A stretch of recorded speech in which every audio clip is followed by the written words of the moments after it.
Still on the developments in the House of Representatives, joining us via Zoom is Honorable Rima Shawulu, former member of the House of Representatives who represented Taraba State. He is also a distinguished journalist. He is joining us to discuss this tax matter. Thank you for joining us, Rima.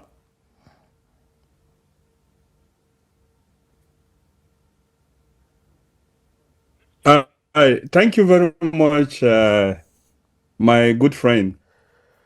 Honorable Rima Shawulu, as a distinguished former member of the House of Representatives and, of course, a journalist of repute, how concerned are you with these latest developments with respect to discrepancies to bills passed or gazetted or not passed, and different versions, if you like? Well, as you said in your report, this is actually not the first time we've had such, and it might interest you to note that at a point, even the law establishing the Niger Delta Development Commission had two versions that I was aware of. And it does appear regularly that some people within administrations of government, not just this government, routinely between the office of the president and the National Assembly, or howsoever they do it, certain words are routinely changed, and that's what, according to your report, Honorable Sada Soli brought up in March this year. And in this case, you also recall that in 1979, one of the controversies over the election was the use of the words "and" "or" in the Constitution. So you can see that the use of words are very, very important in lawmaking because they can fundamentally alter meanings of words. But what Honorable Abdul Samad did say were very fundamental, the allegations he made, and that those allegations deserve some investigations. For instance, he spoke about insertion of passages that were not contained in the certified bill. He spoke about clauses that were removed from the gazetted copies. He also spoke about texts that were modified substantially, such that the meanings or intent of the original provisions may have changed. And these are not just editorial or clerical fixes. And in any case, I was a member of the committee of the Constitutional Review Committee at one point in the National Assembly at one of the joint conferences. I think there was a very big debate as to whether the clerks of the National Assembly had the power or not to make any changes even if it were grammatical errors, and then just submit the changes that they have made to for onward transmission to the president. And the preponderant opinion, I think, if I remember very well, was that even if it was a typographical error, such typographical errors need to be taken back to the two chambers for correction, because it is the resolution of the chambers that, in the intent of the Constitution or in the process of lawmaking as all over the world, it is what is passed at the chambers on the floor of the two houses in the case of Nigeria that ought to become law, and not any form of correction, however little, that any person from the clerks of the National Assembly to the executive could make.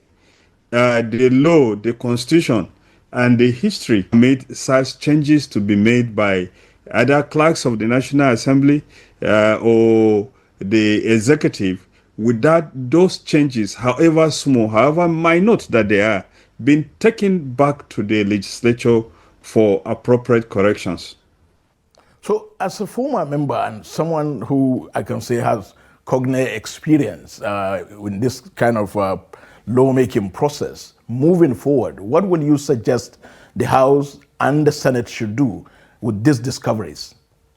Now, there are certain things that we must make very clear when we talk about Nigeria. Namely, that is the fact that the lawmaking process, as we have it, as it's intended, as it evolved through history, it does not contemplate a situation where anybody in the executive or in the administration of the National Assembly will insert even a letter, a word, or anything to the process. If such become necessary, they need to be brought back for appropriate legislative actions. And any law, however minute the changes have been made, that were made outside what the chambers, the two chambers of National Assembly may have done, to the extent that those changes were imputed, such a law should, in the contemplation of the Constitution, be declared null and void, because the law, the Constitution, does not contemplate that any person outside the legislature will sit down to do any corrections.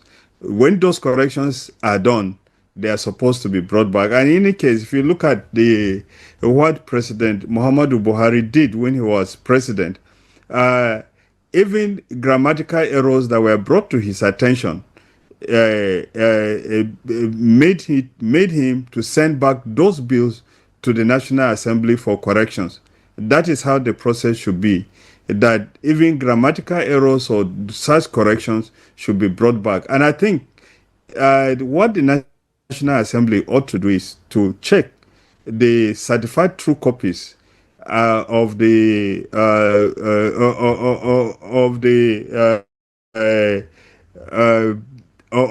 laws that were passed as passed by the two chambers, and to the extent of those, and wherever those changes were made, however minute they are, those bills or those laws are supposed to be brought back for legislative actions to either be accepted or be rejected and be taken back for presidential assent. The four tax laws should come back to the National Assembly.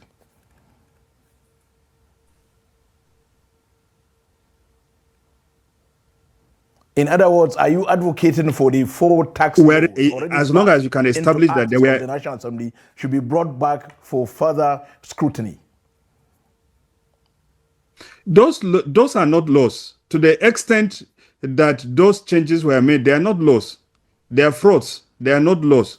So it is the version that was passed by the House and assented to the president that stands. If the president did not assent to the ones that were sent by the National Assembly, to the extent of those inconsistencies or those, to the extent that those insertions or removals were made, those laws in the eyes of the Constitution are null and void. They are not laws. Honorable Rima Shawulu, thank you so much for your insight.